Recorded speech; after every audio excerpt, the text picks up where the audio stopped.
Studi kasus untuk manajemen risiko mutu kali ini yaitu analisis risiko kualifikasi pemasok bahan baku aktif obat dengan metode kimia untuk memenuhi standar JPOB. Adapun agendanya adalah latar belakang, tujuan studi kasus, kajian risiko, dan tugas yang akan disampaikan. Adapun latar belakangnya adalah PT Farmasi Sehat adalah perusahaan farmasi yang memproduksi berbagai jenis obat yang perusahaan berkomitmen untuk menjaga kualitas produk dan kepatuhan terhadap regulasi JPOB. Salah satu aspek penting dalam menjaga kualitas produk adalah pemilihan dan kualifikasi pemasok bahan baku obat atau aktif pharmaceutical ingredient atau EPA.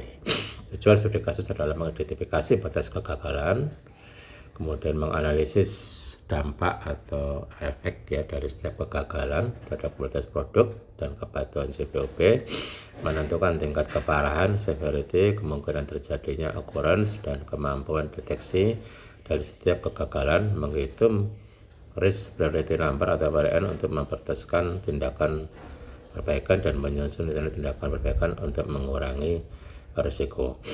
Adapun kajian risiko adalah sebagai berikut, dan kajian risiko ini akan menentukan potensi dari kegagalan atau failure-nya, kemudian analisis penyebabnya, dan dampak atau efek terhadap kualitas bahan atau kualitas produk, serta pertimbangan risikonya. Jadi bisa dilihat di situ potensi kegagalannya apa ya dari proses kualifikasi pemasok ini.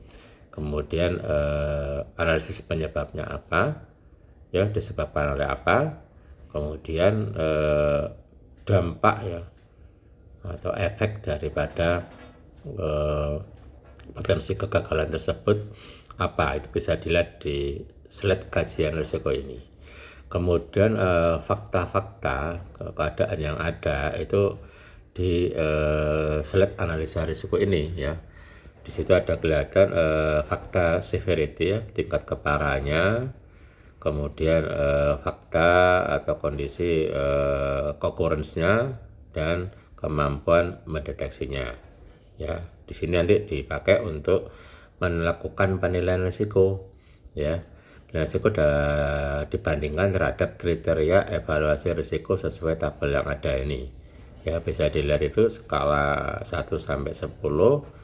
Skala 10 itu dampaknya kaitan dengan negatif ya, adalah keamanan obat. Kemudian skala 10 bisa kemungkinan terjadi sangat sering terjadi, dan kemampuan deteksinya adalah tidak dapat dilakukan audit ya atau verifikasi atau monitoring dari kontak personnya. Nah, dari sini nanti bisa dilakukan penilaian ya berdasarkan fakta yang ada di analisis risiko terhadap kriteria yang ada di sini ya, nilainya berapa, perkalian dari severity dikalikan probability ditambah detectability ya. Dari situ nanti muncul nilai berapa, itu lihat di ring itu. Kalau risikonya tinggi itu antara 128 sampai 200 ya, rendah risiko rendah 2 sampai 70 itu terus 1 ya. Dari situ kita bisa mengerjakan tugas ya, yaitu tugas pertama adalah mengidentifikasi potensi kegagalan dari kegiatan kualifikasi pemasok tersebut. Kemudian tahap kedua adalah apa yang menjadi penyebab dari kegagalan tersebut beserta dampak atau efeknya ya, itu dua.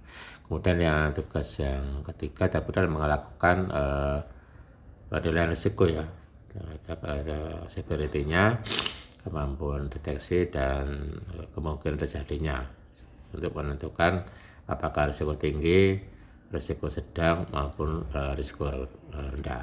Itu ya, nanti Google Form-nya akan segera saya kirimkan dan akan diisi sesuai dengan penjelasan yang ada tadi. Terima kasih, sekian ya, silakan mengerjakan studi kasus tersebut.